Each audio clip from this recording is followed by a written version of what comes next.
नमस्कार दोस्तों, आज के वीडियो में हम डिस्कस करेंगे कि ई बाइक का बिजनेस कैसे करें। अगर आपके पास पूंजी कम है, मात्र एक बाइक से अपने इस बिजनेस की शुरुआत कैसे करें। ई बाइक के बिजनेस करने के लिए कौन कौन से कागजात की ज़रूरत होगी, कितनी लागत आएगी और दोस्तों कितना प्रॉफिट होगा, ये सारी जानकारी आपसे शेयर करेंगे। और ये जानकारी दोस्तों खुद का अपना अनुभव शेयर करेंगे। अभी हमारे घर में दोस्तों 6 महीने से ई बाइक का बिजनेस शुरुआत हुई है, तो दोस्तों वही अनुभव आपसे शेयर करेंगे। अगर आपके पास कम पूंजी है तो भी आप इस बिजनेस को कर सकते हैं। जैसे मित्रों, आप जानते हैं आने वाला समय इलेक्ट्रॉनिक युग का होगा, प्रदूषण बहुत ज़्यादा हो रहा है, तो सब लोग दोस्तों बैटरी से चलित या चार्जिंग वाली ही गाड़ियाँ लेने का प्रयास करेंगे। इसमें दोस्तों ई रिक्शा आता है, ई बाइक आती है और कारें भी आती हैं। अगर आप इसमें इंटरेस्टेड हैं या इसमें अपने कैरियर की शुरुआत करना चाहते हैं तो दोस्तों ये वीडियो आपके लिए आज बहुत ही महत्वपूर्ण साबित होगा। मित्रों, वीडियो को शुरू से अंत तक देखिएगा। देखने के बाद आपको कहीं पे भी कोई कंफ्यूजन है, कोई डाउट है, तुरंत आप दोस्तों कमेंट सेक्शन में बताइए, वो चीज़ हम क्लियर कर देंगे। और मित्रों विश्वास मानिए, अगर आपका हमारा कनेक्टिविटी बनी रही तो दोस्तों टोटल जानकारी हम आपसे शेयर कर रहे हैं। सिर्फ आपको इतना हमसे शेयर करना है किस स्टेट से आप हैं, किस डिस्ट्रिक्ट से आप हैं, और दोस्तों इस बिजनेस को आप कितनी पूंजी के साथ शुरू कर रहे हैं और आपको अपना बिजनेस कैसे ऊपर ले जाना है, कैसे प्रॉफिट करना है, और दोस्तों बिजनेस करने में कैसे कमाई की जाती है, कौन सा तरीका अपनाया जाता है जहाँ से दोस्तों हमारी कमाई एक्स्ट्रा होती है, उस सीक्रेट फार्मूला भी आपसे शेयर करेंगे। तो चलिए दोस्तों पहले स्टेप बाय स्टेप जानते हैं इस बिजनेस को कौन कर सकता है। मित्रों, इस बिजनेस को सभी लोग कर सकते हैं।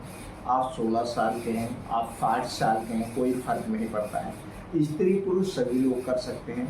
अगर हम बात करते हैं क्वालिफिकेशन की दोस्तों, अगर आप हाई स्कूल पास हैं या नहीं भी पास हैं तो भी आप कर सकते हैं। सिर्फ आपको जोड़ने गांठने का अनुभव होना चाहिए और कुछ कागज लिखना पड़ता है, जैसे भाई किसी का रजिस्ट्रेशन करवाना हुआ, इंश्योरेंस करवाना हुआ। हालांकि सारी चीज़ें आप मैनेज कर सकते हैं, लेकिन थोड़ा सा अनुभव होगा तो ज़्यादा बेटर होगा। तो बात हो गई क्वालिफिकेशन की। अब हम बात करते हैं कैसा स्थान होना चाहिए, वह लोकेशन कैसे होना चाहिए। दोस्तों आप ये तो गांव में नहीं कर सकते, इसके लिए आप अपने मार्केट को चुनिए। मार्केट में कैसा स्थान हो जहाँ पे तहसील हो, ब्लॉक हो, पोस्ट ऑफिस हो, जैसे पूरे क्षेत्र के लोगों का वहाँ आना जाना हो।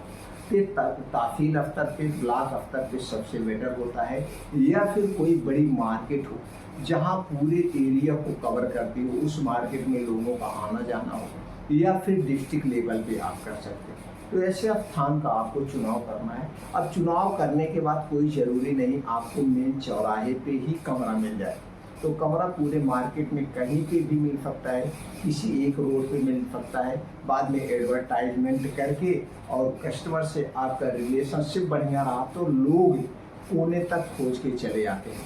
ये हो गया। अब आपको वहीं पे एक कमरा लेना है। दोस्तों कमरा बहुत बड़ा नहीं लेना है, 15 बाई 10 यानी 150 स्क्वायर फीट का अगर कमरा होगा तो भी आपका ये काम चल जाएगा। तो 150 स्क्वायर फीट का कमरा ले सकते हैं, इससे थोड़ा सा बड़ा ले सकते हैं, या आप अभी इतने में शुरुआत कर दीजिए। बाद में जब आपका बिजनेस बड़ा होता जाएगा किसी और बड़े कमरे में आप कर सकते हैं।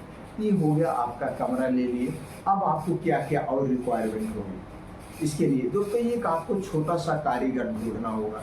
इलेक्ट्रॉनिक बिजनेस में इंजन खोलने की ज़रूरत नहीं होती, बहुत बड़े मैकेनिक की ज़रूरत नहीं है। बस इतना जान लीजिए, जो मैकेनिक कभी आप देखते हैं जो ई सर्विसिंग का काम करते हैं, मोटरसाइकिल ई सर्विसिंग का काम करते हैं, उनके यहाँ बहुत सारे हेल्पर होते हैं। उनमें से जो एक एक्सपर्ट हेल्पर हो, एक हेल्पर को आपको ले लेना है जो गाड़ी बांधना खोलना जानता हो, बस इससे ज़्यादा नहीं जाएगी। तो दोस्तों इसको आप ले लेंगे। वो कितनी मिल जाएगा, 8,000 10,000 रुपये में एक लड़का आपको मिल जाएगा। बस एक लड़की को रखने की ज़रूरत है, इससे ज़्यादा नहीं। अब आप एक लड़का रख लिए। अब उसको जो 15 बाई 10 का आपका कमरा है, उसको दोस्तों बढ़िया से आप ऑफिस का रूप दे दीजिए। जैसे ऐसे मान लीजिए आपका एक कमरा ऐसे है, ऐसे आपका कमरा है। अब इस कमरे में दोस्तों यहाँ पे आपकी गेट है, एंट्री है, कि यहाँ पे ऐसे एक ऑफिस बना लीजिए, यहाँ पे एक मेज डाल दीजिए, यहाँ पे एक आप कुर्सी, यहाँ पे एक टेबल, इस पे आप बैठेंगे और यहाँ पे जो आपका कस्टमर आएगा कुर्सी रहेगी, उससे आपको मोटिव करना है, समझाना है, सारी कार्रवाई यहाँ पे करेंगे। बाकी यहाँ पे आपका जो हो गया, यहाँ पे कस्टमर के लिए आप बेंच डाल दीजिए। फिर इसके बाद जो है आपकी यहाँ पे बाइक होगी, बाइक की सर्विसिंग वगैरह यहाँ पे हो जाएगी। इसी तरीके से आपको एक बढ़िया से ऑफिस का रूप देना है अपने कमरे को। ये आपका कमरा रेडी हो गया, रूप हो गया, सब कुछ आपको मेंटेन हो गया।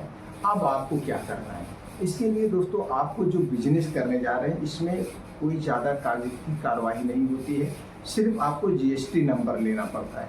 क्योंकि जो आपका बिल निकलेगा वो पक्का बिल निकलेगा, यानी जीएसटी युक्त बिल निकलेगा। इसके लिए आपको जीएसटी नंबर लेना पड़ेगा। जीएसटी नंबर मित्रों फ्री ऑफ कॉस्ट है, इसके लिए कोई चार्ज नहीं है। जन सुविधा केंद्र पे जाके आप खुद अप्लाई कर सकते हैं, लेकिन फॉर्म भरने में तरह तरह की तकनीकी होती है, कहीं पे मिस्टेक हो जाएगा तो रिजेक्ट हो जाएगा। तो सबसे बेटर ये होगा कि सेल टैक्स जो ऑफिस है वहाँ पे आप चले जाइए।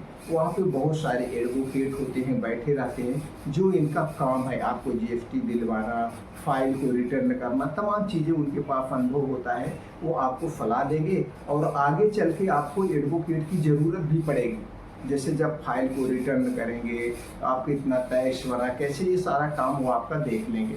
तो दोस्तों उनके माध्यम से ले लीजिए। अब जब आप उनके माध्यम से लेंगे तो आपको भैया कुछ चार्ज तो देना पड़ेगा, क्योंकि उनका वही बिजनेस है। तो उसके एवज में जो कुछ भी थोड़ा बहुत दान दक्षिणा ले सकते हैं आपको देना है। बाकी GST number free of cost है। ये जीएसटी नंबर जिस दिन अप्लाई किया जाएगा उसके 1 हफ्ते से 10 दिन के अंदर आपको जीएसटी नंबर अलॉट कर दिया जाता है। अब आपका जीएसटी नंबर हो गया, कागज रेडी हो गया। अब आपको जुड़ना कैसे, बिजनेस कैसे करना है, इसके लिए दोस्तों आपको करना है, अभी आपके पास पूंजी नहीं है, कम पूंजी में शुरू करना है। जैसे मान लीजिए इलेक्ट्रॉनिक स्कूटर का बिजनेस करना है या इलेक्ट्रॉनिक बाइक ले रहा है, तो एक बाइक की कीमत कितना है, 1,20,000, 25,000, 30,000, जैसे बाइक है, कितना सीसी का इंजन है, उस पर डिपेंड करता है। या 70,000, 80,000 से शुरुआत हो जाती है। तो जैसे जिस कंपनी का है सबका अलग अलग रेट होता है, और इंजन के ऊपर डिपेंड करता है, मॉडल के ऊपर डिपेंड करता है। तो उसी हिसाब से मान लीजिए 2 बाइक आप रख रहे हैं, एक बाइक की कीमत 80,000 है, तो 1,60,000 रुपये आपको इन्वेस्ट करना है।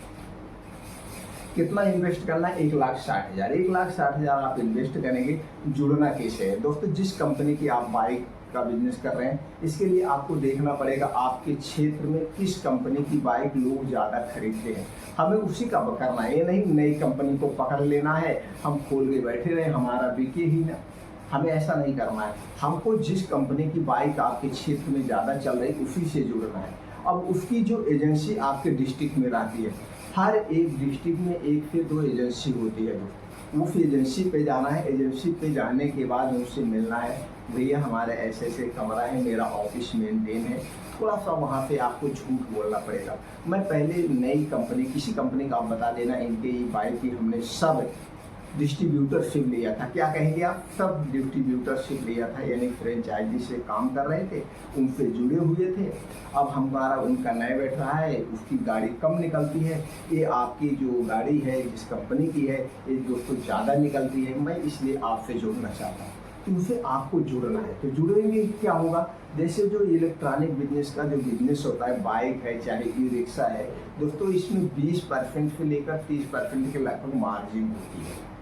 20 से 30% की मार्जिन होती है। जब आप उनसे जुड़ेंगे तो 5% अपना ले लेंगे, और 15% अगर वो 30% पे बिजनेस है तो 25 आपको दे देंगे, 25 पे है तो 20, यानी जितने पे प्रॉफिट पे चल रहा है उसका 5% घटा के आपको दे देंगे, क्योंकि 5% उनको मिल रहा है, उनको कुछ नहीं कर रहा है। ये तो एक सिस्टम ऐसे हो गया, आप उनसे जुड़ गए, गाड़ी आपके यहाँ है।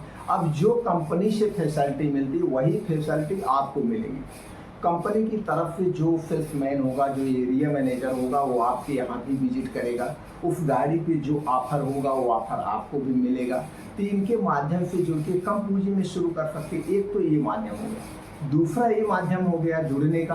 दूसरा माध्यम है दोस्तों, जिस कंपनी की बाइक ज़्यादा बिकती है उसकी वेब साइट पे जाइए दोस्तों, उनकी साइट को आप खोलेंगे, वेब साइट जाएंगे तो वहाँ पे आता है contact number, area manager contact number, उनको आप मेल के माध्यम से संपर्क कर सकते हैं, व्हाट्सएप के माध्यम से संपर्क कर सकते हैं या फ़ोन करके संपर्क कर सकते हैं। भाई मैं इस ब्लॉक से हूँ, इस तहसील से हूँ, इस डिस्ट्रिक्ट से हूँ, मैं आपके फ्रेंचाइजी लेना चाहता हूँ या सब डिस्ट्रीब्यूटरशिप बनना चाहता हूँ, इसका प्रोसीजर क्या है, तो सारे प्रोसीजर आपको बता देंगे। फिर कंपनी की तरफ से जो एरिया मैनेजर है, जो सेल्समैन है, वो आके आपसे खुद मिलेंगे, आपके एड्रेस पर मिलेंगे और मिलने के बाद जो भी प्रोसीजर है वो सारा प्रोसीजर बता करके आप इस तरह से जुड़ सकते हैं। अब हम प्रॉफिट की बात करें दोस्तों, हमने जैसे बताया 20 से 30% की मार्जिन होती है। मान लीजिए जो 1 लाख की गाड़ी है आपको 25,000 मिल गई और महीने में अगर 2 भी गाड़ी आप बेच लिए, 3 गाड़ी ले लिए तो भी आपका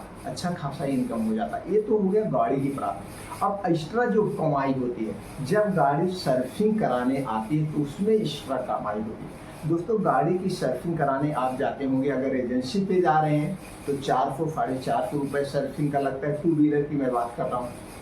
अगर आप प्राइवेट में कराते हैं तो 150-200 प्राइवेट वाले लेते हैं। तो सब लोग क्या करते हैं, गारंटी के चक्कर में एजेंसी पे ही सर्विसिंग कराते हैं। तो ये आपको जो सर्विसिंग शुरुआत में 2-3 सर्विसिंग फ्री होती है, इसके बाद आपको 400 रुपये मिलते हैं। और एक लड़का जो आप रखे हैं, अगर वो दिन भर में 5-6 सर्विसिंग कर देता है तो 5 और 20 2,000 रुपये एक्स्ट्रा ही कमाई हो जाएगी। ये 2,000 आपकी एक्स्ट्रा हो गई।